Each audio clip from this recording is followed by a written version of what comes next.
வணக்கம் மக்களே. இன்னைக்கு நாம பார்க்க போற இந்த கதை வெறும் பழங்காலத்து புராணம் கிடையாது. இது உங்களுக்கும் எனக்கும் இந்த அவசர உலகத்துல ஓடிக்கிட்டு இருக்கிற ஒவ்வொரு மனுஷனுக்கும் தேவையான ஒரு மகா பெரிய பாடம்.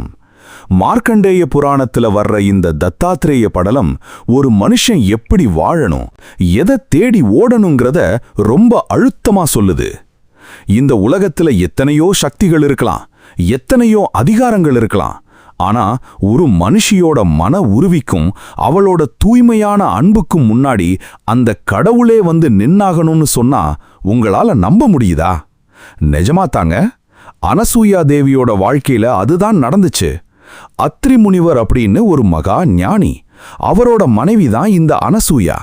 இவங்க ரெண்டு பேரும் காட்டுல தவம் செஞ்சுக்கிட்டு இருக்காங்க. ஆனா அனசூயாவுக்கு ஒரு தனிச்சிறப்பு உண்டு. அவளோட கற்பு அப்படின்னு சொல்லப்படுற அந்த மன தூய்மை இருக்கே, அது மேலோகம் வரைக்கும் புகழப்படுது. இப்போ உங்ககிட்ட ஒரு கேள்வி கேட்கிறேன். ஒருத்தர் ரொம்ப நல்லவரா இருக்காங்க, ரொம்ப நேர்மையா இருக்காங்கன்னா இந்த உலகம் அவங்கள சும்மா விட்டுடுமா? கண்டிப்பா விடாதில்ல. அதேதான் இங்கேயும் நடந்துச்சு. அனசூயாவோட பெருமை அதிகமாச்சு. இது தேவலோகத்துல இருந்த மும்மூர்த்திகளோட மனைவிகளுக்கே ஒரு சின்ன பொறாமையை தந்துடுச்சு. என்னடா இது, ஒரு மனுஷிக்கு இவ்வளவு புகழா அப்படின்னு யோசிச்ச அவங்களோட கணவன்மார்களான பிரம்மா, விஷ்ணு, சிவன் 3 பேரையும் அனுப்பி அனசூயாவை சோதிக்க சொல்றாங்க. இங்கதான் கதை சூடு பிடிக்குது. இந்த 3 கடவுள்களும் பிராமணர்கள் வேஷத்துல அத்ரி முனிவரோட ஆசிரமத்துக்கு வர்றாங்க. அந்த நேரம் பார்த்து அத்ரி முனிவர் அங்க இல்ல, அனசூயா மட்டும்தான் இருக்காங்க. வந்தவங்க என்ன கேக்குறாங்க தெரியுமா? அம்மா, எங்களுக்கு பயங்கர பசி, சாப்பாடு போடு. ஆனா ஒரு கண்டிஷன், நீ ஆடையே இல்லாம தான் எங்களுக்கு பரிமாறணும் அப்படின்னு ஒரு விசித்திரமான தர்மசங்கடமான கோரிக்கையை வைக்கிறாங்க. யோசிச்சு பாருங்க, ஒரு சாதாரண பெண்ணால இதை எப்படி எதிர்கொள்ள முடியும்? ஆனா அனசூயா சாதாரண ஆள் இல்லையே. அவ சிரிச்சா. அவளுக்கு புரிஞ்சு போச்சு, வந்திருக்கிறது சாதாரண மனுஷங்க இல்ல, ஏதோ ஒரு பெரிய மாயை நடக்குதுன்னு. உடனே தான் கணவரோட பாத தீர்த்தத்தை எடுத்து அவங்க மேல தெளிச்சா. என்ன ஆச்சு தெரியுமா? அந்த மும்மூர்த்திகளும் கைக்குழந்தைகளா மாறிட்டாங்க. இப்போ அவங்க கேட்ட மாதிரியே ஆடை இல்லாமலேயே தாய்ப்பால் புகட்டி அவங்களுக்கு உணவளிக்கிறா. ஒரு பெண்ணோட மன உறுதி அந்த பிரபஞ்சத்தையே படைச்ச கடவுள்களையே குழந்தையா மாத்திருச்சுன்னா பாத்துக்கோங்களேன். இங்க நாம கவனிக்க வேண்டிய விஷயம் அத்ரி முனிவரோட தவம். அவர் எதுக்காக தவம் பண்ணாரு? இந்த உலகத்தை காக்கக்கூடிய அந்த பரம்பொருள் எனக்கு மகனா பிறக்கணும்னு வேண்டினாரு. அவரோட அந்த தவத்தோட பலனும் அனசூயாவோட தூய்மையும் ஒன்னா சேர்ந்துச்சு. கொஞ்ச நேரத்துல அங்கே வந்த லக்ஷ்மி, சரஸ்வதி, பார்வதி 3 பேரும் தங்களோட கணவன்மார்களை பழையபடி மாத்தி கொடுக்க சொல்லி அனசூயா கிட்ட கெஞ்சுறாங்க. அனசூயாவும் மனசு இறங்கி அவங்கள பழைய நிலைக்கும் மாத்துறா. ஆனா மும்மூர்த்திகளும் ஒரு விஷயம் புரிஞ்சுக்கிட்டாங்க. இவங்க 2 பேரும் சாதாரணமானவங்க இல்ல. அவங்களோட பக்தியையும் அன்பையும் மெச்சி நாங்களே உங்களுக்கு மகனா பிறக்கிறோம் அப்படின்னு வரம் கொடுக்கறாங்க. அப்படி உருவானதுதான் தத்தாத்ரேயர். பிரம்மாவோட அம்சம் சந்திரனாகவும், சிவனோட அம்சம் துர்வாசராகவும், விஷ்ணுவோட அம்சம் தத்தாத்ரேயராகவும் அவதாரம் எடுக்கிறாங்க. ஆனா இதுல ஒரு பெரிய ட்விஸ்ட் இருக்கு. இந்த 3 அம்சமும் ஒன்னா சேர்ந்து ஒரே உருவத்துல தத்தாத்ரேயரா தோன்றுனதுதான் மிகப்பெரிய ரகசியம். ஏன் மும்மூர்த்திகளும் ஒரே உருவத்துல வரணும்? யோசிச்சு பாருங்களேன். நாம இன்னைக்கு இது ஏன் சாமி, அது உன் சாமி அப்படின்னு பிரிச்சு பார்த்து சண்டை போட்டுக்கிறோம். ஆனா தத்தாத்ரேயரோட பிறப்பு என்ன சொல்லுதுன்னா, படைத்தல், காத்தல், அழித்தல், இது 3ம் வேற வேற கிடையாது. இது ஒரே சக்தியோட 3 வெவ்வேறு முகங்கள் தான். அந்த உண்மைய உலகத்துக்கு புரிய வைக்கத்தான் விஷ்ணுவோட அம்சமான தத்தாத்ரேயர் பிரம்மா மற்றும் சிவனோட சக்திகளையும் தனக்குள்ளேயே அடக்கி வச்சுக்கிட்டு அவதாரம் எடுத்தாரு. அத்ரி முனிவர் அந்த குழந்தைய கையில் எடுக்கும்போது அவருக்குள்ள ஒரு பேரானந்தம்.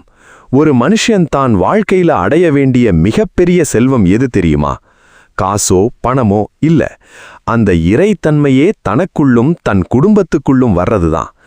தத்தாத்ரேயரோட பிறப்பு இந்த உலகத்துக்கு ஒரு புது வெளிச்சத்தை தந்துச்சு. ஆனா அந்த குழந்தை வளர வளர காட்டப்போற லீலைகள் இருக்கே, அதுதான் மொத்த உலகத்தையும் தலைகீழா புரட்டி போட போகுது. நாம நினைப்போம் ஒரு மகான் வர்றாருன்னா அவர் ரொம்ப பந்தாவா பயங்கரமான ஒரு தோற்றத்துல இருப்பாருன்னு. ஆனா தத்தாத்ரேயர் அப்படி கிடையாது. அவரோட வாழ்க்கை முறையே ஒரு மர்மம். ஏன் அவர் அப்படி இருந்தாரு? ஏன் அவர் ஒரு விசித்திரமான யோகியா மாறினாரு? இதையெல்லாம் பார்க்கும்போதுதான் நாம எவ்வளவு மேலோட்டமா இந்த வாழ்க்கைய பார்த்துக்கிட்டு இருக்கோம்னு நமக்கே புரியும். அந்த மர்மமான யோகியோட லீலைகளை பத்தி அடுத்ததா ஆழமா பார்ப்போம். அடுத்த பகுதிக்கு போறதுக்கு முன்னாடி ஒரு நிமிஷம் யோசிங்க. உங்க வாழ்க்கையில வர்ற சோதனைகளை நீங்க எப்படி பார்க்கறீங்க? அனசூயாவுக்கு வந்த சோதனை அவளை உலக புகழ் பெற வச்சது மாதிரி உங்க கஷ்டங்களும் உங்களை ஒரு பெரிய இடத்துக்கு கொண்டு போக போற படிக்கட்டுகளா கூட இருக்கலாம். நம்ம ஊர்ல ஒரு பழமொழி சொல்லுவாங்க, உருவத்தை கண்டு எள்ளாத அப்படின்னு. ஆனா நாம என்ன பண்றோம்? ஒரு மனுஷனை பார்த்த உடனே அவர் போட்டிருக்கிற ட்ரெஸ்ஸு, அவர் வச்சிருக்கிற காரு, அவர் பேசுற ஸ்டைலு, இதை வச்சுதான் இவர் பெரிய ஆளு, இவர் ஒண்ணுமே இல்லாத ஆளுன்னு முடிவே பண்றோம். ஆனா இந்த உலகத்துக்கே குருவா வந்த தத்தாத்ரேயர் இந்த மனநிலையை உடைக்கிறதுக்காகவே ஒரு விசித்திரமான ரூபத்தை எடுத்தாரு. அது என்னன்னு தெரிஞ்சா நீங்க ஆடி போயிருவீங்க. தத்தாத்ரேயர் பிறந்தது என்னவோ மும்மூர்த்திகளோட அம்சமாத்தான். ஆனா அவர் வளர்ந்த பிறகு எப்படி இருந்தாரு தெரியுமா? ஒரு சாதாரண யோகி மாதிரி அமைதியா ஒரு இடத்துல உட்கார்ந்து தவம் பண்ணல. அவர் எப்பவும் கையில ஒரு மது கிண்ணத்தோடவும் அழகான பெண்கள் சூழவும் இருந்தாரு. இப்ப யோசிச்சு பாருங்க, இன்னைக்கு இருக்கிற நம்ம சமூகத்துல ஒருத்தர் இப்படி இருந்தா நாம என்ன சொல்லுவோம்? என்னப்பா இவரு சாமி கும்பிடுறாருன்னு பார்த்தா இப்படி இருக்காரேன்னு உடனே ஒரு முத்திரை குத்திருவோம்ல. அதேதான் அந்த காலத்துல இருந்த முனிவர்களும் பண்ணாங்க. அந்த முனிவர்கள் எல்லாம் தத்தாத்ரேயரை வந்து பார்க்கறாங்க. அவரோட ஞானத்தை பத்தி கேள்விப்பட்டு வர்றாங்க. ஆனா வந்து பார்த்தா அங்கே காட்சி அப்படியே வேற மாதிரி இருக்கு. தத்தாத்ரேயர் தண்ணி அடிச்சுக்கிட்டு பெண்களோட சிரிச்சு பேசிக்கிட்டு இருக்காரு. இதை பார்த்த உடனே அந்த முனிவர்களுக்குள்ள ஒரு நப்பாசை, ஒரு ஏளனம். இவரா மகாஞானி? இவரா விஷ்ணுவோட அம்சம்? இதெல்லாம் வெறும் பொய் அப்படின்னு அவங்க மனசுக்குள்ள நினைக்க ஆரம்பிச்சாங்க. அவங்களுக்கெல்லாம் தத்தாத்ரேயரோட உண்மையான தத்துவம் புரியல. தத்தாத்ரேயர் ஏன் அப்படி இருந்தாரு? இதுல தான் ஒரு மிகப்பெரிய சைக்காலஜி ஒழிஞ்சிருக்கு. ஒரு மனுஷன் வெளியில எப்படி இருக்காங்கிறது முக்கியமே இல்லை, அவன் உள்ளுக்குள்ள எப்படி இருக்காங்கிறது தான் விஷயம். தத்தாத்ரேயர் அந்த மதுவையும் பெண்களையும் ஒரு கருவியா பயன்படுத்தினாரு. எதுக்கு தெரியுமா? தகுதியற்றவங்க தன்னை நெருங்கக்கூடாதுங்கிறதுக்காக. ஆமாங்க, நிஜமான தேடல் இருக்கிறவன் மட்டும்தான் அந்த வெளித்தோற்றத்தை தாண்டி உள்ள இருக்கிற உண்மையை பார்ப்பான்.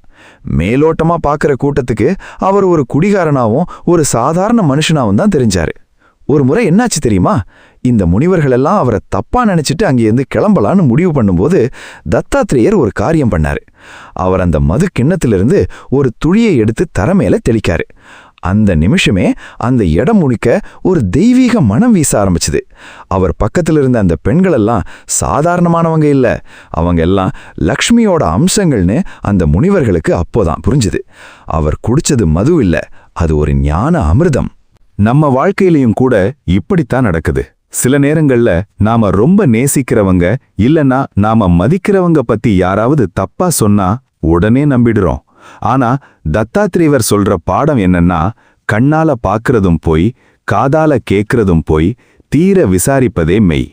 ஒருத்தரோட செயலுக்கு பின்னாடி என்ன காரணம் இருக்குன்னு தெரியாம அவங்கள எடை போடுறது எவ்வளவு பெரிய முட்டாள்தனம் தெரியுமா? இன்னொரு முக்கியமான விஷயம், தத்தாத்ரேயர் இந்த உலகத்தை எப்படி பார்த்தாருங்கிறது தான். அவர் சொல்றாரு, எனக்கு 24 குருக்கள் இருக்காங்கன்னு. ஒரு குரு வேணும்னா நாம ஏதோ ஒரு ஆசிரமத்துக்கோ இல்ல மலைக்கோ போகணும்னு அவசியம் இல்ல.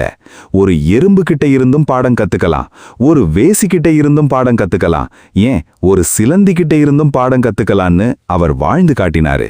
இதுதான் அத்வைதம், அதாவது எல்லாத்திலையும் அந்த இறைவனை பார்க்கிறது. நீங்க நினைக்கலாம், மதுவும் மங்கையும் வச்சிருக்கிற ஒருத்தர் எப்படி யோகியா இருக்க முடியும்னு. இங்கதான் பற்றற்ற நிலை வருது. தாமரை இலை மேல தண்ணி ஒட்டாத மாதிரி அவர் அந்த உலகியல் இன்பங்களுக்கு நடுவுல இருந்தும் அதுல சிக்காம இருந்தாரு. ஒரு மனுஷன் காட்டுக்கு போய் கண்ணை மூடிக்கிட்டு தவம் பண்றது ஈஸி. ஆனா எல்லா வசதிகளும் எல்லா ஆசைகளும் கண்ணு முன்னாடி இருக்கும்போது இதெல்லாம் எனக்கு வேண்டாம், இதெல்லாம் வெறும் மாயைன்னு ஒரு தெளிவோட இருக்கிறது இருக்கு பாருங்க, அதுதான் உண்மையான வீரம். அதுதான் தத்தாத்ரேயரோட வழி. மக்களே, நாம இன்னைக்கு ஒருத்தரை பார்த்த உடனே அவரோட கருப்பு நிறத்தையோ அழுக்கு துணியையோ வச்சு அவரை ஒதுக்குறோம். ஆனா அந்த அழுக்கு துணிக்குள்ள ஒரு அபூர்வமான ஞானி ஒளிஞ்சிருக்கலாம். தத்தாத்ரேயர் தன்னோட லீலைகள் மூலமா நமக்கு என்ன சொல்ல வர்றாருன்னா, உன் அகங்காரத்தை விட்டுட்டு வா, உன் முன் முடிவுகளை தூக்கி போட்டுட்டு வா, அப்போதான் என்னோட நிஜமான ரூபம் உனக்கு தெரியும்னு. இந்த விசித்திரமான யோகியோட மகிமை பரவிக்கிட்டே போகுது. அந்த நேரத்துல தான் ஒரு மகாவீரன், ஒரு அரசன் தத்தாத்ரேயரை தேடி வர்றான். அவன் சாதாரண ஆள் இல்ல, 1000 கைகள் வரம் கேட்க போற கர்த்தவீர்யார்ஜுனன். ஒரு யோகிக்கும் ஒரு வீரனுக்கும் நடுவுல நடக்க போற அந்த சந்திப்பு தான் ஒரு சாம்ராஜ்யத்தோட தலையெழுத்தையே மாத்த போகுது. அதிகாரம்ங்கிறது ஒரு மனுஷனை எப்படி மாத்தும், அந்த அதிகாரத்தை தர்மமா மாத்துறது எப்படி, தத்தாத்ரேயர் அந்த மன்னனுக்கு என்ன போதிச்சாரு, இத பத்தி அடுத்ததா ரொம்ப விவரமா பாப்போம். வாழ்க்கைங்கிறது நாம பார்க்கிற மாதிரி ஒரு நேர்கோடு கிடையாது. அதுல எத்தனையோ வளைவுகள், நெளிவுகள் இருக்கும். தத்தாத்ரேயரோட வாழ்க்கை அந்த வளைவுகளுக்குள்ள இருக்கிற ரகசியத்தை நமக்கு சொல்லிக் கொடுக்குது. நீங்க தயாரா இருக்கீங்களா அந்த ரகசியத்தை தெரிஞ்சிக்க? ஒரு மனுஷனுக்கு தேவையானது கிடைச்சிட்டா அவன் அமைதியாகிடுவான்னு நினைக்கிறீங்களா? இல்லங்க, கிடைக்க கிடைக்கத்தான் ஆசை இன்னும் பெருசா வளரும். இதோ கர்த்தவீர்யார்ஜுனன் அப்படின்னு ஒரு ராஜா. அவங்கிட்ட இல்லாத செல்வமே இல்ல, அவங்கிட்ட இல்லாத வீரமே இல்ல. ஆனா அவனுக்குள்ள ஒரு பெரிய தவிப்பு. என்னதான் நாட்டை ஆண்டாலும் தனக்கு மேல ஒரு பெரிய சக்தி இருக்கணும், அந்த சக்தி மூலமா இந்த உலகத்தையே நடுங்க வைக்கணுங்கிற ஒரு லட்சியம் அவனுக்கு இருந்துச்சு. அவன் கேள்விப்படுறான் இந்த மாதிரி ஒரு விசித்திரமான யோகி தத்தாத்ரேயர் பத்தி. என்னது, மதுவும் மங்கையுமாய் ஒரு யோகியா? அவர் நினைச்சா எதையும் கொடுக்க முடியுமா அப்படின்னு யோசிச்சுக்கிட்டே அவரை தேடி வர்றான். மத்தவங்கெல்லாம் தத்தாத்ரேயரை பார்த்து முகம் சுளிச்சிட்டு ஓடி போயிட்டாங்க.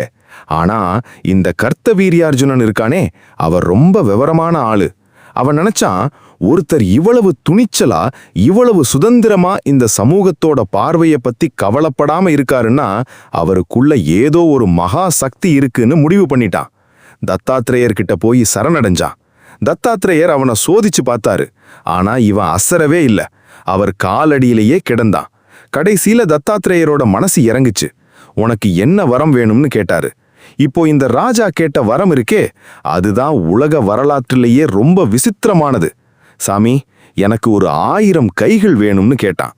யோசிச்சு பாருங்க, ஒரு மனுஷனுக்கு எதுக்குங்க 1000 கைகள்? 2 கை வச்சுக்கிட்டே நாம படுற பாடு நமக்கு தெரியும். ஆனா அவனோட ஆசை வேற. அந்த 1000 கைகளும் 1000 ஆயுதங்களை ஏந்தணும். எவனும் தன்னை ஜெயிக்க கூடாதுங்கிறது தான் அவனோட பிளான். தத்தாத்ரேயர் சிரிச்சாரு. சரி, தந்துட்டேன்னாரு. ஆனா கூடவே சில முக்கியமான வரங்களையும் கொடுத்தாரு. யாராலும் ஜெயிக்க முடியாத பலம். உலகத்தோட எல்லா பக்கமும் உன் ரதம் தடையாம போகணும். உன்னோட ராஜ்யத்துல தர்மம் குறையக்கூடாது. முக்கியமா உன்னோட மரணம் ஒரு சிறந்த வீரன் மூலமா நடக்கணும் அப்படின்னு சொல்லி கொடுத்தாரு. இப்போ கர்த்தவீர்யார்ஜுனன் சாதாரண ராஜா இல்ல, அவன் ஒரு மகா பலசாலி. அவனோட அந்த 1000 கைகள் எழும்பி நின்னுச்சுன்னா கடலே நடுங்கும், காத்து கூட திசை மாறி வீசும். இங்கதான் நாம ஒரு முக்கியமான தத்துவத்தை புரிஞ்சுக்கணும். கர்த்தவீர்யார்ஜுனன் கேட்ட அந்த 1000 கைகள் எதை குறிக்குது தெரியுமா? அது ஒரு மனுஷனோட ஆளுமையை குறிக்குது. ஒரு தலைவன்றவன் ஒரு இடத்துல இருந்தே 1000 பேரோட வேலையை தன் கைகளால செய்யணும். அவன் ஒரு சக்தியா மாறணும். ஆனா அந்த சக்தி தர்மத்தோட வழியில நடக்கணுங்கிறது தான் தத்தாத்ரேயரோட போதனை. கர்த்தவீர்யார்ஜுனன் அந்த வரத்தை பெற்ற பிறகு உலகத்தையே சுத்தி வர்றான். அவனுக்கு முன்னாடி ராவணன் கூட தோத்து போய் அடிமையா நின்னா அப்படின்னு புராணங்கள் சொல்லுது. இவ்வளவு பலம் கிடைச்ச பிறகு ஒரு மனுஷனுக்கு தலைக்கணம் வரணுமே. ஆனா தத்தாத்ரேயரோட ஆசி அவன்கிட்ட இருந்த வரைக்கும் அவன் தர்ம வழியை விடவே இல்லை. ஒரு யோகியோட ஆசி கிடைச்சா ஒரு கொடூரமான ஆயுதமேந்திய வீரன் கூட ஒரு ஞானியா மாற முடியுங்கிறதுக்கு இதுதான் சாட்சி. நீங்க நினைக்கலாம், நமக்கெல்லாம் ஏது 1000 கைகள்னு. மக்களே, இன்னைக்கு உங்ககிட்ட இருக்கிற செல்போன், கம்ப்யூட்டர், இன்டர்நெட் இதெல்லாம் அந்த 1000 கைகளை விட பலமானது தான். ஆனா அந்த பலத்தை வச்சு நாம என்ன பண்றோம்? மத்தவங்களை அடிமைப்படுத்துறோமா இல்ல மத்தவங்களுக்கு உதவி பண்றோமா? கர்த்தவீர்யார்ஜுனன் தத்தாத்ரேயரை தேடி போனது எதுக்குன்னா அந்த பலத்தை எப்படி சரியா பயன்படுத்துறதுன்னு தெரிஞ்சுக்கத்தான். ஒரு அதிகாரத்தை அடையறதை விட அந்த அதிகாரத்தை சரியா கையாள்றது ரொம்ப கஷ்டமான விஷயம். தத்தாத்ரேயர் அந்த மன்னனுக்கு சொல்லிக் கொடுத்தது அதத்தான். உன் கைகள் எத்தனை வேணாலும் இருக்கலாம், ஆனா உன் மனசு என் காலடியில இருக்கணும். இதுதான் உண்மையான பக்தி. கர்த்தவீர்யார்ஜுனன் அந்த வரத்தை பயன்படுத்தி ஒரு பொற்காலத்தையே உருவாக்கினான். ஆனா காலச்சக்கரம் சுத்துதில்ல. அதிகாரம் ஒரு கட்டத்துல அகங்காரமா மாறும்போது என்ன நடக்கும்? அது ஒரு தனிக்கதை. தத்தாத்ரேயரோட இந்த யோக மார்க்கம் அப்படியே ஒரு பக்கம் ஓடிக்கிட்டு இருக்கும்போது இன்னொரு பக்கம் ஒரு அழகான காதல் கதையும் ஞான கதையும் ஆரம்பிக்குது. அதுதான் நாகலோகத்து இளவரசி மதாலசையோட கதை. ஒரு வீரம் செறிந்த மன்னன், ஒரு பேரழகு வாய்ந்த இளவரசி. இவங்க 2 பேருக்கும் நடுவுல காதல் மட்டும் இல்ல, ஒரு மகா பெரிய தத்துவமே பிறக்க போகுது. கர்த்தவீர்யார்ஜுனன் அடைஞ்சது வெளியுலக வெற்றி. ஆனா மதாலசை சொல்லிக் கொடுக்க போறது உள்ளுலக வெற்றி. ஒரு தாய் தன் குழந்தைக்கு எப்படி ஞானத்தை புகட்டணுங்கிற அந்த விசித்திரமான ரகசியத்தை நாம இப்போ நகர போறோம். குவலயாசுவன் அப்படின்ற இளவரசன் மதாலசையை எப்படி சந்திச்சான்? அவங்க 2 பேரோட காதல்ல இருந்த அந்த தியாகம் என்ன? மக்களே, தயாரா இருங்க. அடுத்ததா நாகலோகத்தோட ரகசியங்களும் ஒரு பெண்ணோட மகா சக்தியும் உங்க கண்ணு முன்னாடி விரிய போகுது. உலகத்துல அழகுங்கிறது பல வகைப்படும். ஆனா அறிவும் அழகும் ஒன்னா சேர்ந்தா அது ஒரு பேரழிவை விட பயங்கரமான தாக்கத்தை உண்டாக்கும். மதாலசை இவள் நாகலோகத்தோட இளவரசி. நாகலோகம்னாலே நமக்கெல்லாம் ஒரு மர்மம் இருக்கும்ல, அந்த மர்மத்தை விடவும் ரொம்ப ஆழமானவள் இந்த மதாலசை. அவளோட அழகுக்காக மட்டுமில்ல, அவளோட அபாரமான ஞானத்துக்காகவும் அவ புகழப்பட்டா. இங்கதான் நம்ம கதாநாயகன் குவலயாசுவன் உள்ளவரான். இவன் ஒரு சத்திரிய இளவரசன். ஒரு முறை காட்டுல வேட்டையாட போனப்போ பாதாளகேது அப்படின்ற ஒரு அசுரன் மதாலசைய கடத்திட்டு வந்து சிறை வச்சிருக்கிறத பார்க்கறான். இப்போ சொல்லுங்க, ஒரு வீரன் சும்மா இருப்பானா? குவலயாசுவன் அந்த அசுரனோட சண்டை போட்டு அவனை அழிச்சு மதாலசைய காப்பாத்துறான். இதுல என்ன ஒரு ஆச்சரியம்னா, அந்த முதல் பார்வையிலேயே 2 பேருக்கும் இடையில ஒரு ஆழமான பந்தம் உருவாகுது. ஆனா இது சாதாரணமான அவன் வந்தான், பார்த்தான், காதலிச்சான் டைப் கிடையாது. மதாலசை ஒரு சாதாரண பெண்ணாவே குவலயாசுவன் கண்ணுக்கு தெரியல. அவளோட பேச்சும் அவளோட ஒவ்வொரு அசைவும் ஏதோ ஒரு பெரிய உண்மையை சொல்ல வரா மாதிரி இருந்துச்சு. குவலயாசுவன் அவளை கல்யாணம் பண்ணிக்கிட்டு அரண்மனைக்கு கூட்டிட்டு வரான். ஒரு அரசன் தன் மனைவியை எப்படி வச்சிருப்பான்? பொன்னும் பொருளும் கொடுத்து வைர நகையால அலங்கரிப்பான்ல. ஆனா மதாலசைக்கு அதெல்லாம் ஒரு தூசியா கூட தெரியல. இங்க ஒரு பெரிய ட்விஸ்ட் நடக்குது. குவலயாசுவன் மேல பொறாமை கொண்ட ஒருத்தன் குவலயாசுவன் இறந்துட்டதா ஒரு பொய் செய்திய மதாலசை கிட்ட பரப்பிடுறான். இத கேட்ட உடனே மதாலசை என்ன பண்ணிருக்கணும்? அழுது புலம்பிருக்கணும்ல. ஆனா அவ தன் கணவன் இல்லாம இந்த உலகத்துல தனக்கு வேலையே இல்லைன்னு முடிவு பண்ணி அந்த நிமிஷமே தன் உயிரை விட்டுடுறா. இதுதான் உண்மையான காதல் தியாகம். உடனே செத்து போறது பெருசில்ல, ஆனா அந்த பிரிவை ஒரு வினாடி கூட தாங்கிக்க முடியாத அந்த மனநிலை இருக்கே, அதுதான் ஆச்சரியம். ஆனா கதை இதோட முடியலையே. மதாலசையோட அந்த தூய்மையான காதலை பார்த்த நாகலோகத்து அரசர்கள் அவளை மறுபடியும் உயிர்ப்பிக்கிறாங்க. குவலயாசுவனுக்கு இப்போ ஒரு பெரிய ஆச்சரியம். தன் மனைவி உயிரோட வந்ததை விட அவளோட அந்த மன உறுதி அவனை அப்படியே உலுக்கிடுச்சு. என்னால உனக்கு என்ன வேணும்னு கேட்கறான். மதாலசை சிரிச்சுக்கிட்டே சொல்றா, எனக்கு இந்த ராஜ்யம் வேண்டாம், இந்த அரண்மனை வேண்டாம், எனக்கு உன்னோட அன்பும் இந்த உலகத்துக்கு நான் சொல்ல நினைக்கிற உண்மையும் தான் முக்கியம். மக்களே, இங்க கவனிங்க. நாம இன்னைக்கு லவ் பண்றோம்னு சொல்லிக்கிட்டு எத்தனை பொய் சொல்றோம், எத்தனை வேஷம் போடுறோம். ஆனா மதாலசையோட காதல் எப்படிப்பட்டது தெரியுமா? அது ஒரு யோகம் மாதிரி. அவ குவலயாசுவனை வெறும் ஒரு உடம்பா பார்க்கல, அவரோட ஆன்மாவை நேசிச்சா. அதனாலதான் அவளால அந்த அளவுக்கு தியாகம் பண்ண முடிஞ்சுது. இந்த மதாலசைக்கும் குவலயாசுவனுக்கும் குழந்தைங்க பிறக்க போகுது. வழக்கமா ஒரு ராஜா வீட்ல குழந்தை பிறந்தா என்ன பண்ணுவாங்க? நீ பெரிய வீரனாகணும், நீ பெரிய சக்கரவர்த்தியாகணும், இந்த உலகத்தையே ஆளணும்னு தான் பாடம் சொல்லி கொடுப்பாங்க. ஆனா மதாலசை ஒரு விசித்திரமான தாய். அவ தன் குழந்தைகளுக்கு சொல்லிக் கொடுக்க போற அந்த பாடம் இருக்கே, அதுதான் இந்த மார்க்கண்டேய புராணத்தோட இதயம். ஒரு அம்மா தன் குழந்தைக்கு தாலாட்டு பாடுறது சகஜம். ஆனா மதாலசையோட தாலாட்டு அந்த குழந்தைய தூங்க வைக்கிறதுக்காக பாடப்படல. அந்த குழந்தையோட அறியாமைய தூங்க வச்சு அவனுக்குள்ள இருக்கிற ஞானத்தை எழுப்புறதுக்காக பாடப்பட்டுச்சு. நீ ஒரு ராஜா இல்ல, நீ ஒரு உடம்பு இல்லன்னு ஆரம்பிச்சு அவ பாடுன அந்த பாட்டு இருக்கே, அது மொத்த ராஜவம்சத்தையே துறவரத்தை நோக்கி தள்ள போகுது. தன் கணவன் ஆசைப்படுற மாதிரி பிள்ளைகளை வளர்க்காம தான் கண்டு கொண்ட உண்மைய பிள்ளைகளுக்கு கடத்தணும்னு ஒரு தாய் நினைக்கிறா பாருங்க, அங்கதான் ஒரு பெரிய புரட்சி வெடிக்குது. மதாலசையோட அந்த அத்வைத தாலாட்டு என்ன, அந்த பாட்டுல அப்படி என்ன ரகசியம் இருந்துச்சு? ஏன் அந்த பிள்ளைகளெல்லாம் ராஜாட்சியை விடவும் துறவரமே பெருசுன்னு நினைச்சு ஓடுனாங்க? அடுத்ததா நாம பார்க்க போறது உலகிலேயே மிக ஆழமான மனச உலுக்கக்கூடிய அந்த ஞான தாலாட்ட பத்தி தான். ஒரு தாயோட குரல் ஒரு குழந்தைய எப்படி கடவுளா மாத்துதுன்னு பார்க்க நீங்க தயாரா? அரண்மனை முழுக்க ஒரே கொண்டாட்டம். குவலையாசுவனுக்கும் மதாலசைக்கும் முதல் பையன் பிறந்திருக்கான். வழக்கமா ஒரு இளவரசன் பிறந்தா அரண்மனை கவிஞர்கள் வந்து நீ சிங்கம் மாதிரி வளரணும், புலி மாதிரி பாயணும், எதிரிகளை துவம்சம் பண்ணணும்னு தான் பாடுவாங்க. ஆனா மதாலசை தன் குழந்தைய தொட்டில்ல போட்டு ஆட்டும்போது என்ன பாடுனா தெரியுமா? அந்த பாட்டு தான் இன்னைக்கு வரைக்கும் மதாலசை தாலாட்டு அப்படின்னு ஞானிகளால கொண்டாடப்படுது. அவ பாடுறா, சுத்தோசி புத்தோசி நிரஞ்சனோசி அப்படின்னு. அதாவது, என் செல்லமே நீ சுத்தமானவன், நீ அறிவே வடிவானவன், உனக்கு எந்த களங்கமும் இல்ல, நீ இந்த உலகத்தோட மாயையில சிக்காதவன்னு பாடுறா.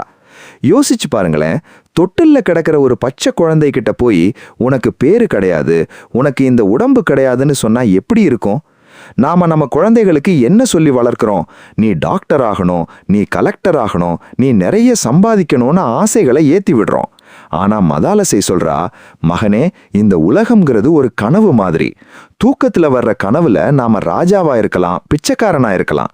ஆனா முழிப்பு வந்த உடனே அது எதுவுமே உண்மை இல்லைன்னு தெரியுமே. அதே மாதிரி தான் இந்த வாழ்க்கையும். நீ இந்த உடம்புன்னு நினைச்சுக்காத, இந்த உடம்பு ஒரு நாள் அழியும், ஆனா நீ அழியாத ஆத்மா அப்படின்னு அந்த பிஞ்சு மனசுல ஞானத்தை விதைக்கிறா. குவலையாசுவனுக்கு இது தெரியாது. அவன் என்ன நினைக்கிறான்? தன் மனைவி குழந்தைய தூங்க வைக்க பாட்டு பாடுறான்னு நினைச்சிட்டு போயிடுறான். ஆனா அந்த குழந்தைக்கு அது வெறும் பாட்டு இல்ல, அது ஒரு மந்திரம். அந்த பாட்டுல மதாலசை ஒரு விஷயம் சொல்றா பாருங்க, அதுதான் ஹைலைட். இந்த உடம்புக்கு பசி எடுக்கும், தாகம் எடுக்கும், ஆனா உனக்கு பசியும் இல்ல, தாகமும் இல்ல. நீ எப்பவுமே ஆனந்தமா இருக்கிற ஒரு ஆத்மா. தேவையில்லாத கவலைகளை சுமந்துகிட்டு இருக்காதேன்னு சொல்றா. இப்போ உங்ககிட்ட ஒரு கேள்வி கேட்கிறேன். ஒரு தாயோட குரலுக்கு இருக்கிற சக்தி வேற எதுக்காவது இருக்கா? அம்மா சொல்றதுதான் ஒரு குழந்தைக்கு வேதம். அந்த குழந்தை வளர வளர மதாலசை பாடின அந்த ஒவ்வொரு வார்த்தையும் அந்த குழந்தையோட ரத்தத்துல ஊறி போச்சு. வழக்கமா ஒரு இளவரசன் வளரும்போது அவனுக்கு போர்க்கலைகளை கத்துக் கொடுப்பாங்க. ஆனா மதாலசையோட பையன் என்ன பண்றான்னா, இந்த நாடு எனக்கு எதுக்கு, இந்த மண்ணு எனக்கு எதுக்கு, நான் யாருன்னு எனக்கு தெரிஞ்சு போச்சு, நான் இங்க இருக்கிறத விட காட்டுக்கு போய் தவம் பண்ணி அந்த இறைவனோட கலக்கிறது தான் எனக்கு பெருசுன்னு முடிவு பண்றான். மதாலசையோட தாலாட்டுல வர்ற இன்னொரு முக்கியமான வரி, இந்த உடம்புங்கிறது பஞ்சபூடங்களால் ஆனது, இது ஒரு நாள் மண்ணோட மண்ணா போக போகுது, ஆனா உனக்குள்ள இருக்கிற அந்த அறிவு இருக்கே, அதுக்கு அழிவே இல்லை. அதனால எதையும் பார்த்து பயப்படாத, எதற்கும் ஆசைப்படாத. இந்த வரிகளை கேட்கிற எந்த ஒரு மனுஷனுக்கும் ஒரு நிமிஷம் உள்ளுக்குள்ள ஏதோ ஒன்று உழுக்கும்ல, அதுதான் மதாலசையோட நோக்கம். குவலையாசுவன் ஒரு நாள் வந்து பார்க்கறான், தன் பையன் எப்பவுமே தியானத்துல இருக்கான். அரச போகங்கள்ல அவனுக்கு ஆர்வமே இல்லை. அவனுக்கு ஒரு மாதிரி ஆயிடுச்சு. ஏன் இப்படி இருக்கான்னு கேட்கறான். மதாலசை அமைதியை சிரிச்சுக்கிட்டு அவன் உண்மையை தெரிஞ்சுக்கிட்டான்னு சொல்றா. ஆனா குவலையாசுவனுக்கு புரியல. அடுத்து ஒரு பையன் பிறக்கிறான், அவனுக்கும் அதே தாலாட்டு. அவன் வளர்ந்த உடனே அவனும் துறவியா போயிடுறான். மூணாவது பையன் பிறக்கிறான், அவனும் அப்படியே போயிடுறான். மக்களே, யோசிச்சு பாருங்க, ஒரு தாய் தன் பிள்ளைகளெல்லாம் ராஜா ஆகணும்னு நினைக்காம அவங்க எல்லாம் ஞானி ஆகணும்னு நினைக்கிறா பாருங்க, அங்கதான் அவளோட மகத்துவம் இருக்கு. மதாலசை ஒரு விஷயத்துல ரொம்ப தெளிவா இருந்தா, இந்த உலகத்துல இருக்கிற சொத்து சுகங்கள் எல்லாம் கொஞ்ச காலம்தான் வரும், ஆனா ஒரு மனுஷன் அடைய வேண்டிய உண்மையான சொத்து ஆத்ம ஞானம்தான். அந்த ஞானத்தை அவ தன் தாலாட்டு மூலமா ஒரு கலையா மாத்திட்டா. நாம இன்னைக்கு எத்தனையோ மோட்டிவேஷனல் ஸ்பீச் கேட்கிறோம், எத்தனையோ புத்தகங்களை வாசிக்கிறோம். ஆனா ஒரு தாயோட மடியில படுத்துக்கிட்டு அவளோட அன்பான குரல்ல நீ கடவுளோட அம்சம், நீ எதற்கும் பயப்படாதேன்னு ஒரு வார்த்தை கேட்டா அது தரக்கூடிய தைரியம் வேற எங்கேயுமே கிடைக்காது. மதாலசை அந்த தைரியத்தை தான் தன் பிள்ளைகளுக்கு கொடுத்தா. ஆனா 3 பிள்ளைகளும் துறவியா போனதுக்கு அப்புறம் குவலயாசுவன் ரொம்ப கவலைப்பட ஆரம்பிச்சிட்டான். மதாலசை, நம்ம வம்சத்தை வளர்க்க யாருமே இல்லையே, எல்லா பிள்ளைகளையும் இப்படி சாமியாரா மாத்திட்டியேன்னு வருத்தப்படுறான். அப்போதான் 4வது பையன் அலார்கன் பிறக்கிறான். இப்போ மதாலசை ஒரு முடிவெடுக்கிறா. இந்த 4வது பையனை அவ எப்படி வளர்க்க போறா? இவனுக்கும் அதே தாலாட்ட பாடுவாளா, இல்ல இவனை ஒரு சிறந்த மன்னனா மாத்த போறாளா? ஒரு ஞானி எப்படி ஒரு நாட்டை ஆள முடியும்? கடமைகளுக்கும் ஞானத்துக்கும் நடுவுல அலார்கன் எப்படி சிக்க போறான்? மதாலசை இவனுக்கு ஒரு ரகசியத்தை சொல்லி கொடுக்க போறா. அது என்ன ரகசியம்? அடுத்ததா அதை பத்தி பார்ப்போம். வாழ்க்கையில குடும்பத்தையும் பார்த்துக்கிட்டு அதே நேரத்துல பற்றற்று இருக்க முடியுமா? மதாலசையின் தாலாட்டு இவனுக்கு மட்டும் ஏன் வேற மாதிரி இருந்துச்சு? வாங்க பார்ப்போம். 3 பிள்ளைங்களும் துறவியா போனதுக்கு அப்புறம் அந்த அரண்மனையே ஒரு மாதிரி நிசப்தமாகிடுச்சு. ஒரு தாயோட குரல் ஒரு சாம்ராஜ்யத்தோட வாரிசுகளையே காட்ட நோக்கி நடக்க வச்சிருக்குன்னா அந்த ஞானத்துல எவ்வளவு ஒரு நெருப்பு இருந்திருக்கணும். இப்போ நாம பார்க்க போற இந்த பாகம் அந்த 3 மகன்களும் எப்படி உலகத்தை உதறிட்டு போனாங்கங்கிற அந்த ஞான தியாகத்தை பத்தி தான். விக்ராந்தன், சுபாகு, சத்ருதமனன் இந்த 3 பேரும் தான் மதாலசையோட அந்த முதல் 3 சிங்கங்கள். இவங்க 3 பேரும் சாதாரணமா விளையாடிட்டு இருக்க வேண்டிய வயசுல மதாலசை அவங்க காதுல ஒரு விஷயத்தை விதைச்சுக்கிட்டே இருந்தா. மகனே, இந்த ராஜ்யம்ங்கிறது ஒரு வழிப்போக்கன் தங்குற சத்திர மாதிரி. இங்க கொஞ்ச நேரம் தங்குவோம், அப்புறம் கிளம்பிடுவோம். ஆனா இந்த சத்திரமே சொந்தம்னு நினைச்சுக்கிட்டு இங்க இருக்கிற கட்டிலையும் நாற்காலியையும் கட்டிப்பிடிச்சு அழுதுகிட்டு இருக்கிறது எவ்வளவு பெரிய முட்டாள்தனம் அப்படின்னு அவ கேட்ட கேள்வி அவங்க மூளைக்குள்ள ஒரு பெரிய ரசாயன மாற்றத்தை உண்டாக்கிடுச்சு. வழக்கமா இளவரசர்களுக்கு போர் பயிற்சி கொடுக்கும்போது உன் வாள் ரத்தத்தை குடிக்கணும்னு சொல்லுவாங்க. ஆனா இவங்க வாளை கையில எடுக்கும்போது அவங்க மனசுக்குள்ள மதாலசையோட அந்த பாட்டு தான் ஓடுச்சு. இந்த வாள் ஒரு உடம்பு தான் வெட்டும், ஆனா அந்த உடம்புக்குள்ள இருக்கிற ஆத்மாவை யாராலையும் தொட முடியாது. அப்புறம் எதுக்கு இந்த சண்டை, எதுக்கு இந்த ஆதிக்கம் அப்படின்னு அவங்க யோசிக்க ஆரம்பிச்சாங்க. இதுதான் விவேகம். எது நிலையில்லாதது எது நிலையானதுன்னு பிரிக்கிற அந்த அறிவு அவங்களுக்குள்ள வேலை செய்ய ஆரம்பிச்சது. ஒரு நாள் மூத்த மகன் விக்ராந்தன் தன் தந்தை குவலயாசுவன் முன்னாடி போய் நின்னான். ராஜா அவங்கிட்ட, மகனே, இதோ இந்த சிம்மாசனம் உனக்காக காத்துக்கிட்டு இருக்கு, நீ முடிசூட்டிக்கிட்டு இந்த உலகத்தை ஆளணும்னாரு. ஆனா விக்ராந்தன் சிரிச்சான். அவன் சொன்ன பதில் இருக்கே, அது ஒரு இடி மாதிரி இருந்துச்சு. தந்தையே, ஒரு சிறைக்குள்ள இருக்கிற கைதிக்கு அந்த சிறையிலேயே பெரிய அறையை கொடுத்தா அவன் சந்தோஷப்படுவானா? இந்த உலகியல் வாழ்க்கைங்கிறதே ஒரு சிறைதான்.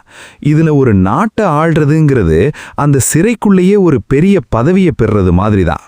எனக்கு இந்த சிறையே வேண்டாம், எனக்கு விடுதலை வேணும்னு சொல்லிட்டு தன் பட்டு உலைகளை களைஞ்சிட்டு வெறும் மர உரிய தரிக்கிறான். இத பார்த்து குவலயாசுவன் அப்படியே அதிர்ந்து போயிட்டாரு. ஒரு அப்பாவுக்கு தம் பையன் தன்னோட பதவியை தொடருவான்னு ஆசை இருக்கிறது தப்பில்லையே. ஆனா இங்க ஒரு தாய் கொடுத்த ஞானம் தந்தை கொடுக்க நினைச்ச அதிகாரத்தை விட பலமா இருந்துச்சு. அடுத்தடுத்து மத்த 2 மகன்களும் அதே பாதையை தேர்ந்தெடுத்தாங்க. அவங்க கண்ணுல ஒரு தெளிவு இருந்துச்சு. அவங்க எதையும் வெறுத்துட்டு ஓடல, நிஜமான பேரின்பத்தை தேடி போனாங்க. அரண்மனையில இருக்கிற சுகங்கள், அழகான பெண்கள், அறுசுவை உணவு, இது எல்லாம் அவங்களுக்கு வெறும் சக்கையா தெரிஞ்சுது. ஏன்னா அவங்க உள்ளுக்குள்ள அந்த தாயோட அத்வைத தேன் ஊறி போயிருந்துச்சு. எல்லா உயிரும் நானே, நானே அந்த பிரம்மம்னு ஒருத்தன் உணர்ந்துட்டா அப்புறம் அவனுக்கு யார ஆளணுங்கிற ஆசை வரும். அந்த தெளிவு அவங்கள ஒரு உன்னதமான நிலைக்கு கொண்டு போச்சு. அவங்க 3 பேரும் அரண்மனையை விட்டு வெளியேறி காட்டை நோக்கி நடந்த அந்த நிமிஷம் ஒரு மகா பெரிய தியாகத்தோட உச்சம்.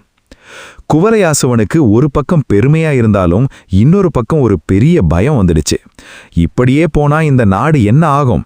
எதிரி நாடுகள் நம்ம மேல போர் தொடுத்தா யாரு காப்பாத்துவா? என் வம்சம் என்ன ஆகும்னு கலங்குறாரு. ஒரு சாதாரண மனுஷனா அவர் யோசிக்கிறது சரிதான். ஆனா மதாலசை அங்கேயும் அமைதியா இருக்கா. அவளுக்கு தெரியும், அவளோட பிள்ளைங்கள் தோத்து போகல, அவங்க இந்த உலகத்தையே ஜெயிச்சிட்டாங்கன்னு. இங்க நாம கவனிக்க வேண்டிய ரகசியம் ஒன்னு இருக்கு. குடும்ப வாழ்க்கைக்குள்ள இருந்துகிட்டே ஞானம் பெற முடியுமா, இல்ல கண்டிப்பா காட்டுக்கு தான் போகணுமா? மதாலசையோட முதல் 3 பிள்ளைங்களும் காட்டுக்கு போயிட்டாங்க. ஆனா 4வது பையன் அலார்கன் விஷயத்துல மதாலசை ஒரு புது பாதையை உருவாக்க போறா. அந்த பாதை தான் நமக்கான பாடம். ஏன்னா நாம எல்லாரும் காட்டுக்கு ஓடி போக முடியாது. இங்க இருந்துகிட்டே இந்த சத்தத்துக்கு நடுவுலையே எப்படி அமைதியா இருக்கிறது? குவலயாசுவன் மதாலசை கிட்ட கெஞ்சுறாரு. மதாலசை, தயவு செஞ்சு இந்த 4வது பையனையாவது எனக்கு விட்டுக்கொடு. இவனையும் ஞானியாக்கி காட்டுக்கு அனுப்பிச்சிடாத. இவன் இந்த நாட்டை ஆளணும்னு கேட்கிறாரு. மதாலசை ஒரு நிபந்தனையோட சம்மதிக்கிறான். அந்த நிபந்தனை தான் அலார்கனோட வாழ்க்கையே ஒரு ராஜயோகமா மாத்தப் போகுது. ஒரு பக்கம் அரசாட்சி, இன்னொரு பக்கம் ஆன்மீகம். இது ரெண்டுக்கும் நடுவுல ஒரு கத்தி மேல நடக்கிற மாதிரி அலார்கனோட வாழ்க்கை அமைய போகுது. தான் தாய் அலார்கனுக்கு மட்டும் என்ன வித்தியாசமா சொல்லி கொடுத்தா? அலார்கன் எப்படி ஒரு ஞானி அரசனா மாறப் போறான்? ராஜ தர்மத்துக்கும் ஆத்ம தர்மத்துக்கும் நடுவுல அவன் சந்திக்க போற அந்த போராட்டத்தை அடுத்ததா பார்ப்போம். மக்களே, தியாகம்ங்கிறது எதையும் விடுறது மட்டும் இல்ல, சரியானதை தேர்ந்தெடுக்கிறது தான். அந்த தேர்ந்தெடலோட ரகசியத்தை நோக்கி அலார்கனோட கதை இப்போ நகரப்போகுது. மதாலசை இப்போ அலார்கனுக்கு பாடின பாட்டு பழைய பாட்டு மாதிரி இல்ல. முன்னாடி பாடினது நீ இந்த உடம்பு இல்ல, நீ ஆத்மா அப்படின்னு சொன்னா, இப்போ அலார்கனுக்கு அவ சொல்லிக் கொடுக்கறது நீ ஆத்மாதான், ஆனா அந்த ஆத்மாவுக்கு இந்த நாட்டு மக்களை காக்கிற ஒரு தர்மம் இருக்கு அப்படின்ற அந்த பெரிய பொறுப்பை. அலார்கன் அரியணை ஏற வேண்டிய வயசு வருது. அவனுக்குள்ள ஒரு பக்கம் தன் அண்ணன்மார்களைப் போல துறவியா போகணுங்கிற ஆசை இருந்தாலும் தன் தாயோட வார்த்தைக்காக அவன் சிம்மாசனத்துல உட்கார்றான். அலார்கன் சிம்மாசனத்துல உட்காரும்போது மதாலசை அவனுக்கு சில முக்கியமான ராஜ தர்மங்களை சொல்லிக் கொடுக்கறா. மகனே, ஒரு அரசன்கிறவன் வெறும் அதிகாரத்தை செலுத்துறவன் இல்ல, அவன் ஒரு பெரிய தராசு மாதிரி. ஒரு பக்கம் மக்கள், இன்னொரு பக்கம் நீதி. இது ரெண்டையும் சமமா வச்சுக்கணுமே தவிர தன் சுய இன்பத்துக்காக எதையும் செஞ்சிடக்கூடாது அப்படின்னு அவ சொல்ற ஒவ்வொரு வார்த்தையும் அலார்கனோட மனசுல ஆழமா பதியுது. இந்த உலகத்துல அதிகாரங்கிறது ஒரு போதை மருந்து மாதிரி. அது கைக்கு வந்துட்டா மனுஷன் தன்னை மறந்துடுவான். ஆனா மதாலசை அலார்கன் கிட்ட ஒரு விஷயம் சொன்னா, நீ ராஜாவா இருக்கும்போது உன்னை சுத்தி இருக்கிற புகழ்ச்சி, அதிகாரம், செல்வம் இதெல்லாம் ஒரு நிழல் மாதிரி. நிழலை பார்த்து ஒருத்தன் இதுதான் நான்னு சொன்னா அவன் எவ்வளவு பெரிய முட்டாள். நீ இந்த அதிகாரத்தை ஒரு கடமையா மட்டும் பாரு, அதை உன்னோட அடையாளமா மாத்திக்காத அப்படின்னு அவ கொடுத்த போதனை தான் அலார்கனை ஒரு சிறந்த நிர்வாகியா மாத்துச்சு. அலார்கன் நாட்டை ஆள ஆரம்பிக்கிறான். அவனோட ஆட்சியில மக்கள் ரொம்ப சந்தோஷமா இருக்காங்க. ஆனா ஒரு தர்மவானுக்கு சோதனை வராம இருக்குமா? அலார்கனோட அமைதியை கெடுக்க சில அசுர சக்திகளும் பொறாமை கொண்ட மன்னர்களும் ஒன்னா சேர்றாங்க. இங்கதான் அலார்கனுக்கு ஒரு பெரிய குழப்பம் வருது. நான் ஒரு ஞானியா இருக்கணும்னு நினைக்கிறேன், ஆனா இந்த போர், இந்த வன்முறை, இந்த அரசியல் சூழ்ச்சி இதெல்லாம் என்னோட ஆன்ம அமைதியை குலைக்குதே அப்படின்னு அவன் தவிக்கிறான். மக்களே, நாமளும் நம்ம வாழ்க்கையில இப்படிதான் மாட்டிக்கிறோம். ஒரு பக்கம் நிம்மதியா இருக்கணும்னு ஆசைப்படுறோம், ஆனா இன்னொரு பக்கம் ஆபீஸ் டார்கெட், குடும்ப பிரச்சனை, சமுதாய போராட்டம்னு ஏகப்பட்ட அழுத்தம். அலார்கன் அந்த சிம்மாசனத்துல உட்கார்ந்துட்டு யோசிக்கிறான். என் அண்ணன்கள் கொடுத்து வச்சவங்க, அவங்க பாட்டுக்கு காட்டுக்கு போயிட்டாங்க, நான் ஏன் இந்த சேத்துல மாட்டிக்கிட்டேன் அப்படின்னு அவன் மனசுல ஒரு சலிப்பு வருது. ஆனா மதாலசைக்கு தெரியும், அலார்கன் ஒரு பெரிய லட்சியத்துக்காகத்தான் இங்க இருக்கான்னு. அவன்கிட்ட சொன்னா, ராஜ தர்மம்ங்கிறது வெறும் போர் செய்யறதில்ல, ஒரு சாமானியனோட கண்ணீரை துடைக்கிறது தான் உண்மையான யோகம். நீ மக்களை காக்கும்போது நீ அந்த இறைவனுக்கு சேவை செய்யறதா நினைச்சுக்கோ. நீ செய்யற ஒவ்வொரு வேலையையும் ஒரு யாகமா மாத்துன்னு சொல்றா. இப்போ அலார்கனுக்கு முன்னாடி ஒரு பெரிய சவால் வருது. அவனோட நாட்டை சுத்தி எதிரிகள் வந்துட்டாங்க. அலார்கன் போர் செய்யணுமா இல்ல அமைதியா இருக்கணுமா? அந்த போர்க்களத்துல அவன் தம் மனசை எப்படி வச்சுக்கணும்? ஒரு பக்கம் ஆட்சி பொறுப்பு, இன்னொரு பக்கம் உள்ளுக்குள்ள தேடுற அந்த ஆத்ம ஞானம். இது ரெண்டுக்கும் நடுவுல அலார்கன் எப்படி தள்ளாடுறான்? மதாலசை இப்போ அலார்கனுக்கு ஒரு ரகசிய ஆயுதத்தை கொடுக்க போறா. அது ஒரு வாள் இல்ல, அது ஒரு ஞான மோதிரம். அந்த மோதிரத்துக்குள்ள ஒரு மர்மமான செய்தி இருக்கு. அந்த செய்தி அலார்கனோட வாழ்க்கையை எப்படி புரட்டி போட போகுது? அவனோட மன அழுத்தத்துக்கு அந்த மோதிரம் எப்படி மருந்தா மாறப்போகுது? அடுத்ததா அந்த ரகசிய மோதிரத்தையும் அலார்கன் சந்திக்க போற அந்த உச்சக்கட்ட சோதனையையும் பத்தி பார்ப்போம்.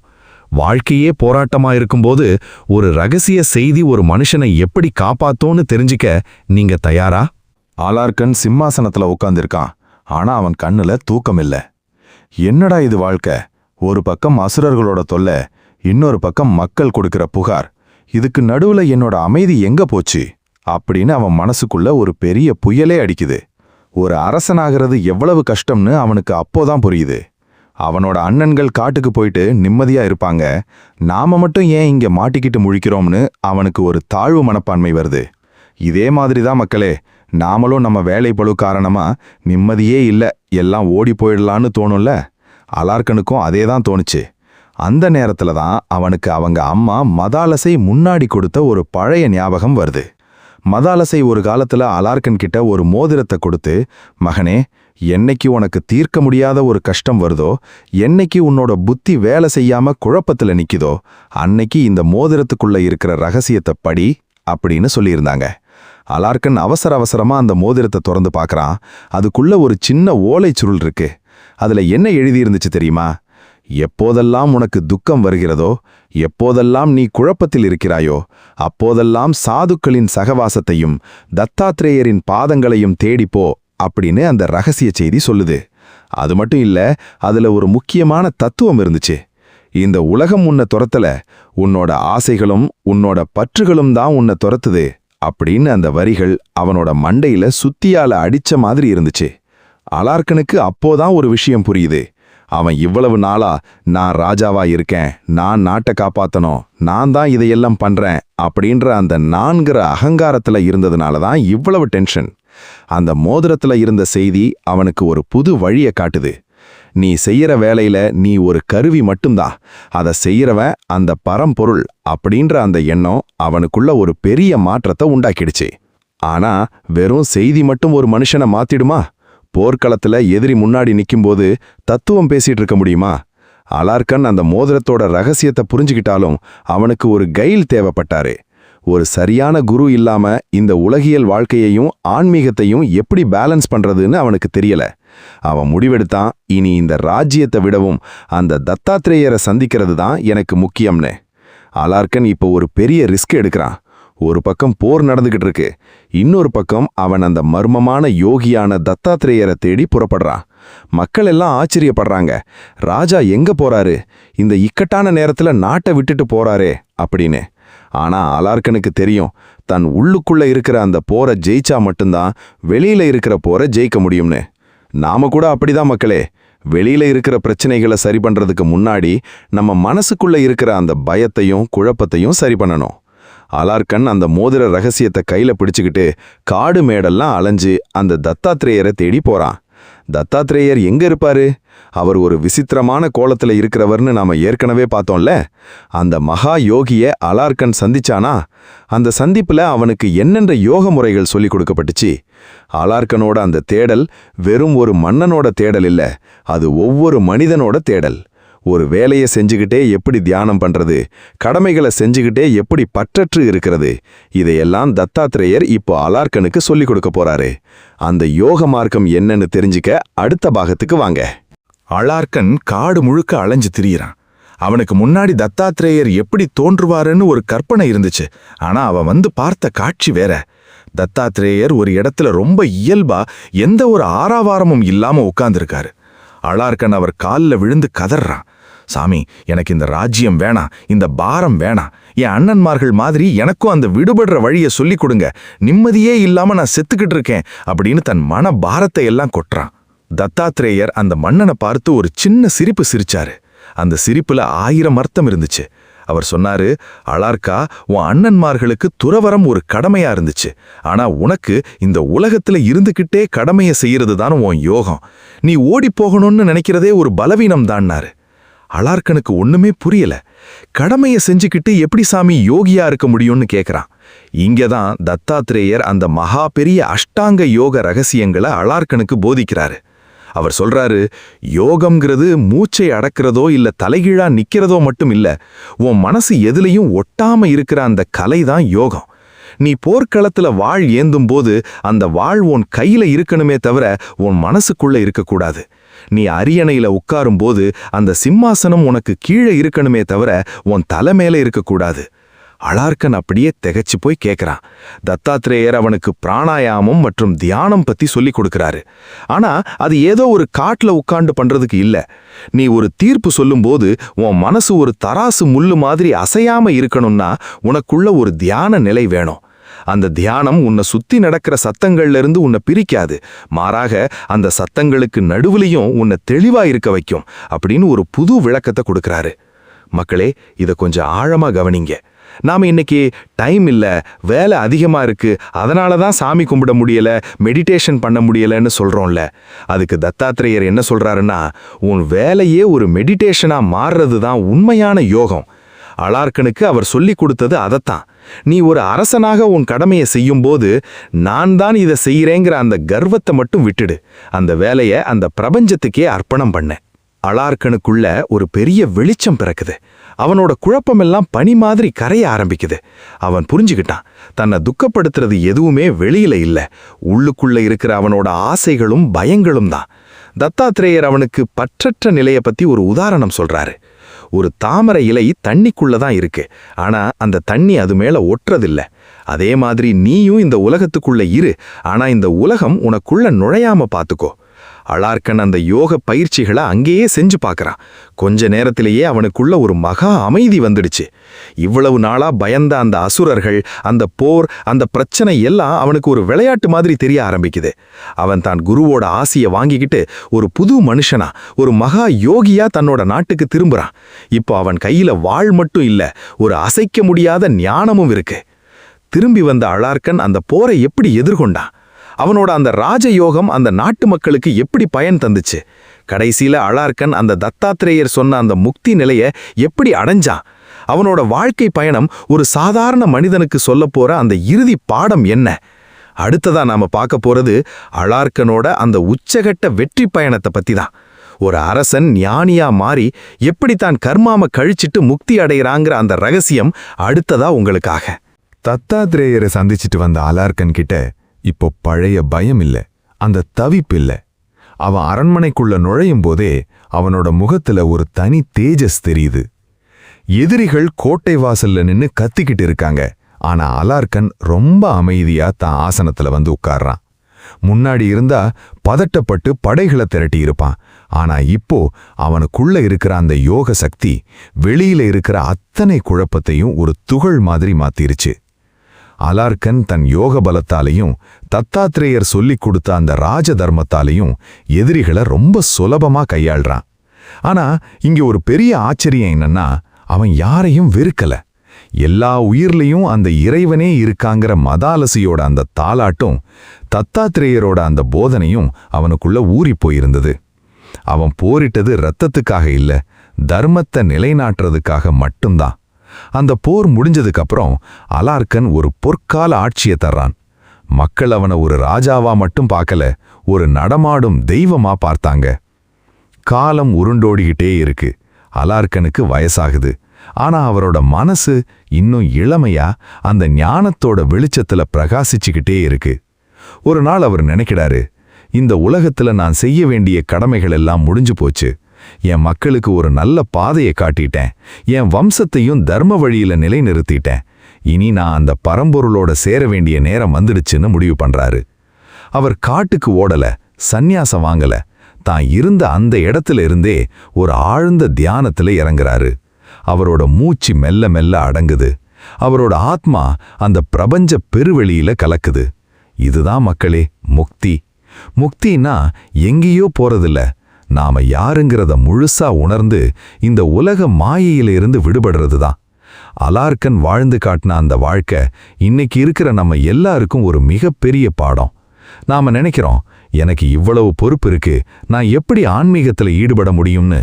ஆனா அலார்க்கன் ஒரு ராஜாவா இருந்துகிட்டே முக்தி அடைய முடியும்னா ஒரு சாதாரண வேலையை செய்யற நம்மாலேயே முடியாது. மதாலசை தன் தாலாட்டுல விதைச்ச அந்த விதை ஒரு அரசனை ஞானியா மாத்திடுச்சு. தத்தாத்ரேயர் கொடுத்த அந்த தெளிவு ஒரு குழப்பமான மனச ஒரு ஒளி விளக்கா மாத்திடுச்சு. இந்த மகாபுராணத்தோட இந்த அத்தியாயங்கள் நமக்கு சொல்ற ஒரே விஷயம் இதுதான். உன் கடமையை செய், ஆனா பலனை எதிர்பார்க்காத.